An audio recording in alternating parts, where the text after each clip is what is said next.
بسم اللہ الرحمن الرحیم. بڑا عام سوال اور ایک مسکنسیپشن بھی، چونکہ آج کل ایسا ہوتا ہے کہ جب بھی دل کے دورے کے ساتھ مریض ہسپتال میں داخل ہوتا ہے تو عموماً ڈاکٹر اس نالی کو، جس نالی میں تنگی آئی اور جو دل کے دورے کا باعث بنتی ہے، اس نالی کو اکثر اوقات ڈاکٹر سٹینٹ کر دیتا ہے یا اس کا علاج کر دیتا ہے یا اس کی تنگی کو دور کر دیتا ہے۔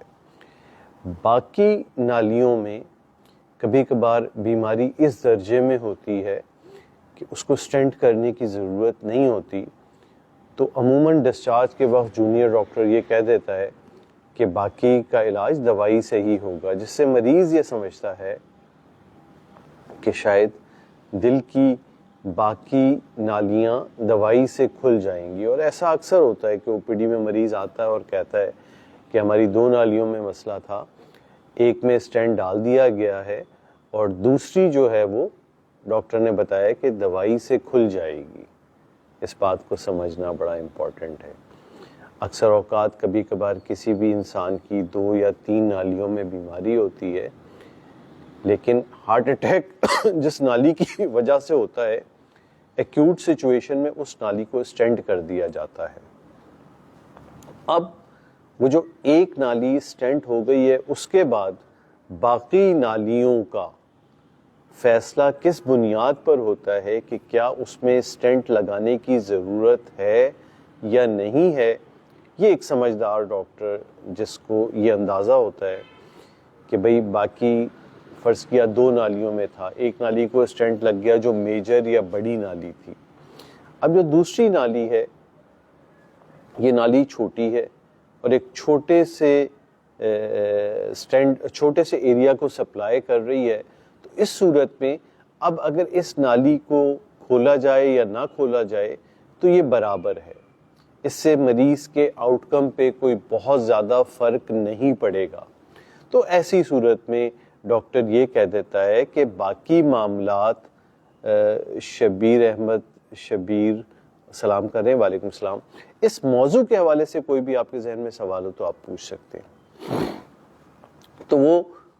اس بنیاد پہ وہ یہ کہہ دیتا ہے کہ بھئی آپ کا علاج دوائی سے ہی چلے گا۔ صدیق صاحب وعلیکم السلام، اس کا ہرگز یہ مطلب نہیں ہوتا ہے کہ دوائیوں سے وہ جو باقی بچی ہوئی نالیاں ہیں وہ کھل جائیں گی، کیونکہ دیکھیں دل کا مرض یا نالیوں کی تنگی کا مرض یہ وہ مرض ہے جو ساری زندگی اب آپ کے ساتھ چلے گا۔ ہارٹ اٹیک کی صورت میں یہ پہلی دفعہ ظاہر ہوتا ہے۔ بہت سے لوگوں میں نالیوں کی تنگی کا مسئلہ موجود ہوتا ہے لیکن ان کو زندگی بھر پتہ ہی نہیں چلتا، کیونکہ اگر یہ تنگی 20 30 40 50 60 70% ہو کر آپ کی عمر گزر گئی اور ان تنگیوں پر کوئی اٹیک نہیں آیا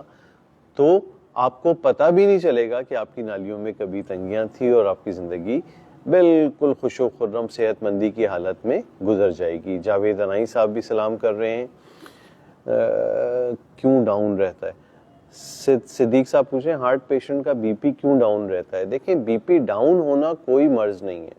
اور ہارٹ پیشنٹ کا بی پی تو اس لیے ڈاؤن رہتا ہے کیونکہ اس کو مختلف ایسی دوائیاں دی جا رہی ہوتی ہیں جو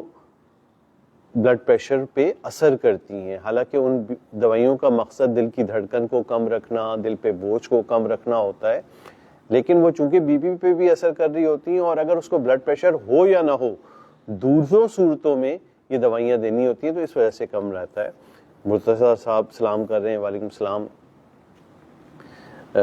محمد علی صاحب L A D graft after CABG کے بارے میں بتائیں۔ کیبج دیکھیں بائی پاس ایک دوسرا طریقہ علاج ہے، اس پہ ہمارا آج کا موضوع زیادہ یہی ہے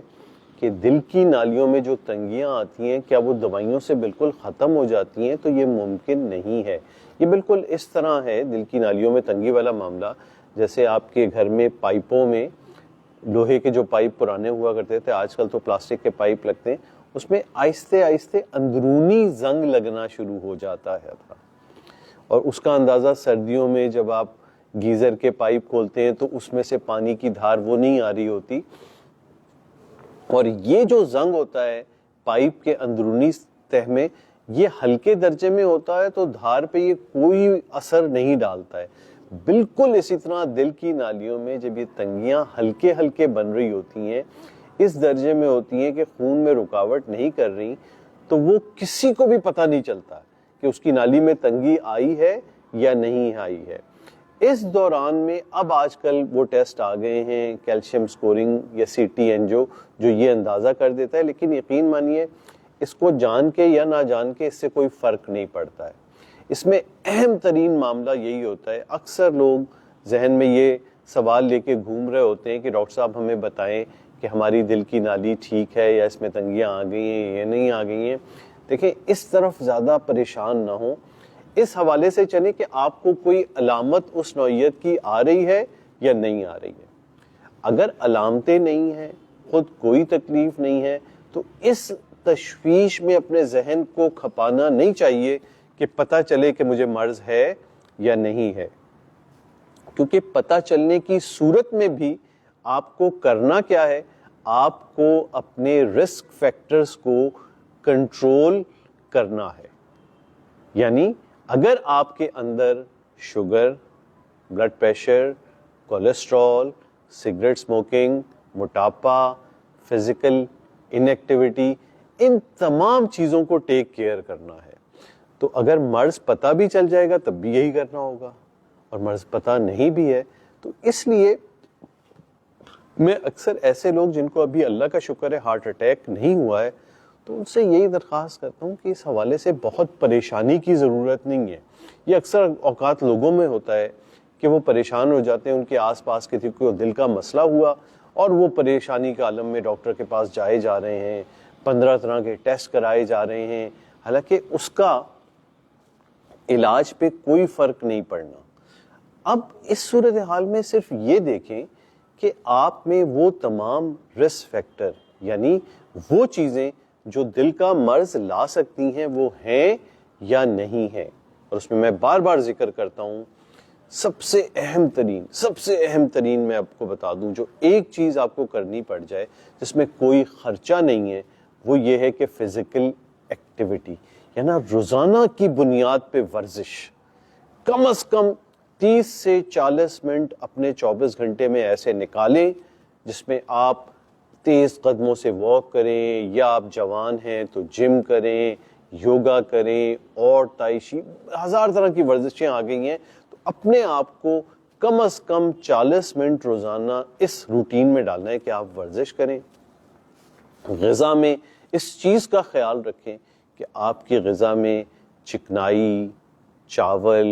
اس قسم کی چیزیں، نمک، یہ کم سے کم ہو جائیں۔ آپ کی ڈائٹ میں فائبرز زیادہ سے زیادہ ہوں، پھل سبزیاں زیادہ سے زیادہ ہوں، اور پھر یہ ورزش کا اور ڈائٹ کا بیلنس آپ کو اس طرح رکھے کہ آپ میں اندر موٹاپا نہ آنے پائے۔ اور موٹاپے میں اہم ترین چیز پیٹ پر چربی کا آنا ہے۔ ناف، یہ کمر کی پیمائش ہے جو مردوں میں کسی صورت 34 سے اوپر نہ ہو، اور اس کا ایک فارمولہ میں اکثر بتایا کرتا ہوں، ہائٹ ویسٹ سرکمفرنس، آپ کی ہائٹ کے آدھے سے کم ہو تو پیٹ پہ چربی بالکل نہ آنے دیں۔ اس سے ہٹ کے سال میں ایک مرتبہ ضرور اپنا بلڈ پریشر، شوگر، کولیسٹرول یہ چیک کرا لیں۔ خدا نہ خواستہ اس میں کوئی گڑبڑ آ رہی ہے تو اس کا پراپر مناسب علاج کریں۔ سملرلی سگریٹ اسموکنگ سے بالکل پرہیز کریں، اور صرف سگریٹ نہیں،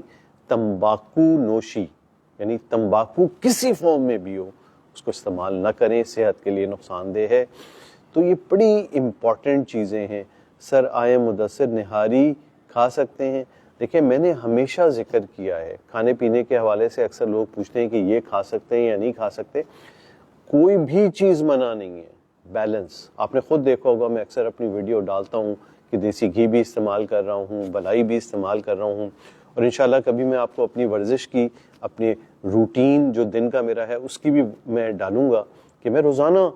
40 منٹ کی ایکسرسائز کرتا ہوں، بھاگتا ہوں، دوڑتا ہوں، تو ایک بیلنس رکھتا ہوں۔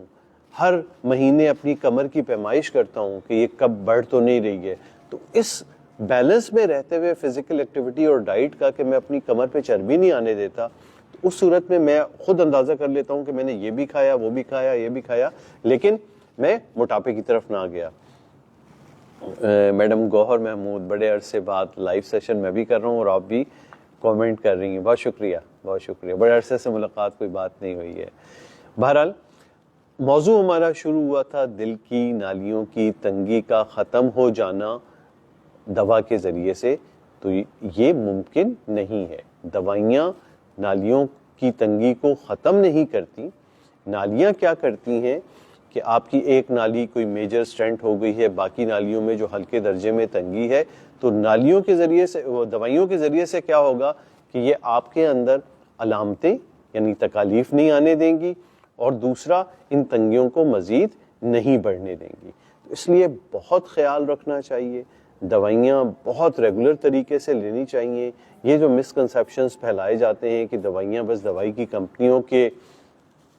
ایک ذریعہ ہے کمانے کا، ٹیسٹ بھی لیبارٹریز کے کمانے کا ذریعہ، یہ سب مسکنسیپشنز ہے۔ دیکھیں جیسے جیسے دنیا آگے بڑھے گی، نئی نئی تحقیق آتی جائے گی، نئی نئی چیزیں آتی جائیں گی، اور اس میں بڑے اسٹینڈرڈ ہوتے ہیں، ان ریسرچ میں اس بات کا خیال رکھا جاتا ہے کہ کوئی بھی دوائی، کوئی بھی ٹیسٹ وہ ایسا نہیں ہونا چاہیے جو انسان کو نقصان پہنچا سکے۔ تو اس لیے امید ہے کہ یہ چھوٹی سی گفتگو آپ کو صحت کے حوالے سے اور اسپیشلی دل کی صحت اور نالیوں کی تنگی کے حوالے سے تھوڑے سے کانسیپٹ دے گی۔ آپ اس کو فالو کرنے کی کوشش کریں گے اور اپنے آپ کو صحت مند رکھیں گے۔ شکریہ بہت بہت سننے کا۔